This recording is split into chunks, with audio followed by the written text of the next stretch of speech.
For those of you that are interested in or working with movement lesson, one of the keys to movement lesson is rotational movements, right? And within the rotation is functional movement. Let me explain that part. Because even physicists are like, they think rotation is like off of an access point because of the way that they're taught. And they were also taught the body is linear, and you know, like they're like, just stand up, lady. And I said, well, no, you have to get up off the floor.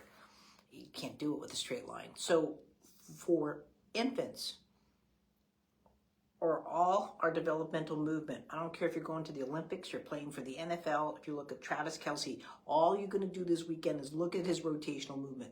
What do you think throwing a spiral is? Throwing all of that. To create any kind of functional movement, you have to have rotation.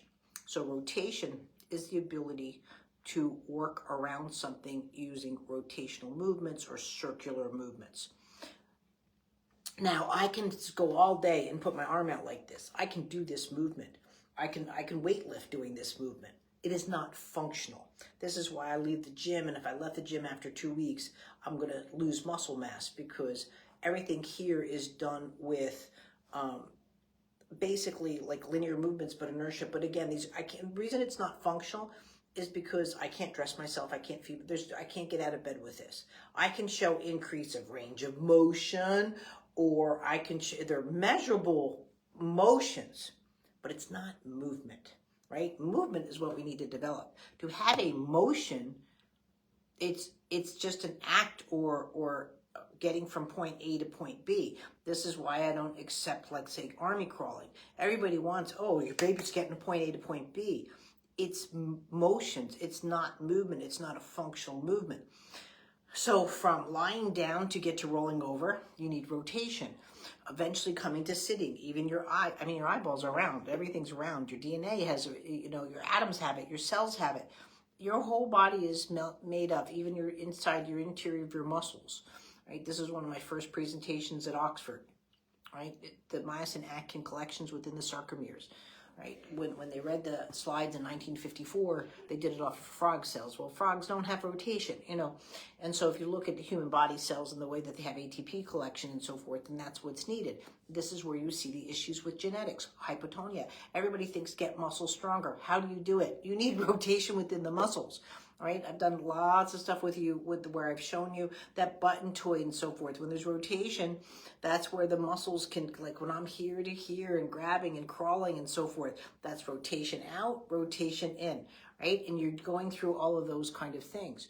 So when you're low tone or you're spastic, so high tone, there's no rotation. I don't even have active passive muscles. I'm engaged into active muscles. This is not functional. So I can't get into any kind of, I don't even know the sense of gravity in lying down. So that's where, again, babies aren't born with dystonia, but they get into it. So for me to lift my arm, especially without a counterbalance, what's a counterbalance? Let's say if I grab this, right? Now you and I can grab this, and then I can have a torque, right? And you need that as you get older. Babies don't have this kind of function. They're not grabbing their blanket and so forth. But so that's where they start to back arch, or they start to get spastic, or they'll twist here, and they'll do all of that. But when you're going into that, you also break down all functions of midline. There's no coming to midline, and there's no crossing midline. And eventually, too, there's no rotational midline crossing. All of these need, like you want to swim, you need rotation. You want to do a cartwheel, you need rotation. You want to ride a bicycle, you need rotation. So all of these movements sequence out to have that. I don't care if you have a stroke, Parkinson's, dementia, autism, Alzheimer's, cerebral palsy, Wolf-Hirschhorn syndrome. The movement that is denied your system, either impaired or didn't initiate, is rotation, right? And so for low tone, the rotation's also not igniting. But when you have low tone without rotation, gravity is so much harder, even just to breathe and to move and to do those things. And the body fatigues out.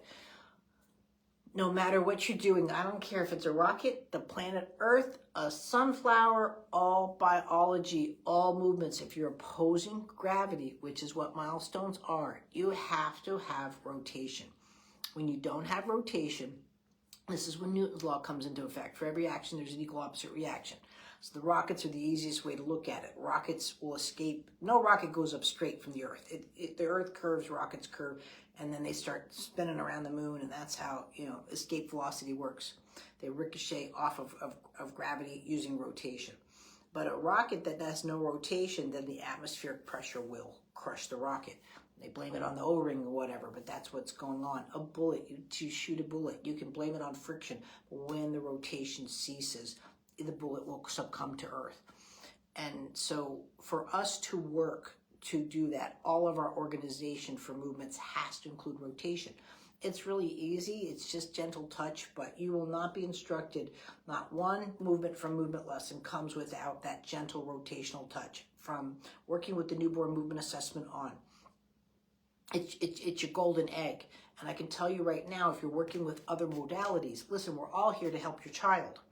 They will cap out when the rotation is stressed or not available for that next level. So especially for vertical positionings, you have to be able to get in and out of every movement to do that. It's really just the physics, the laws of the demand. You go look at a slow motion video of a plant. The second it comes through the earth, it'll start to rotate. You have to have it. A plant that stops rotating. Now you can blame it on the water, the sun, all of that. When the rotation stops for biology, that's when death starts to occur. The wilting, whatever you want to call it. It's not that the plant wasn't strong yesterday to today. What was the movement that was impaired is the rotation. Little old ladies can go to the store just fine without core strength. They're hypotonic and they're all of this sort of stuff. But as long as your grandmother has these movements, or you do, you can function. You can get in and out of a car. You can get in and out of a booth. You can feed yourself. I can dress. All of these have either simple forms or more advanced forms of rotation. It will continue or should continue throughout our lives. If you want to age well, this is what you need to do for your system. Because again, it's functional, and that's what creates all the brain neuromapping. Anybody who says that, I can't do anything because of brain damage, the damage created impeded the rotation. Any surgery you're about to have, what are they going to tell you not to do? Don't torque. Open heart surgery, I grab a pillow, but they don't tell you to start rotating once it's healed. Knee operations, all of that. You want to see where someone's failing post-surgical, post-trauma. It's all around the rotation. It's simple, it's easy. I know I'm probably the only one in the world that looks at it this way, or us as movement lesson practitioners, but it's your golden egg. It's your golden egg. You cannot do a thing without it. And it's just biology. Your DNA, it goes down to all of it. Your heart is helical. It's just a structure of neural mappings. If you look at it, you'll start seeing the rotation everywhere. But you'll also see when the rotation is impaired, you're my client. You know what I mean? You're going to be on this end of the railroad tracks, as they might say. And if you work with it as soon as a baby's born, the first rotation they have is a vaginal delivery. And I'm not saying, oh, too bad you had a C-section. I'm trying to say movements didn't set up. We need to start. This is why it's imperative to do the newborn movement assessment. And know where your baby is at. But any child that is having issues, take a step back. Go look at my Facebook Lives right now. Go look at all the posting for Facebooks, right? If you don't do a movement lesson video, just start going through all the babies are looking for help. Guess what? That's going to be your number one priority. At some level, the child cannot progress towards the next point, and rotation is going to be its issue. I know it's hard to see when you're not used to seeing it. But once you see it, you're literally going to be like in the mall going, oh my gosh. And so it's a little freaky at first when it happens. Trust me, I've been there. But that's how it works. It works for muscles, it works for movement, and it works for your brain. All of the things, and again, if you look to see where there's neurological disorders, where seniors are failing, guess what? They can't get up. They can't get out of a booth. They can't We say it's the brain, but it's if you save the movement, you know, I mean, that's where you got to go. Thanks.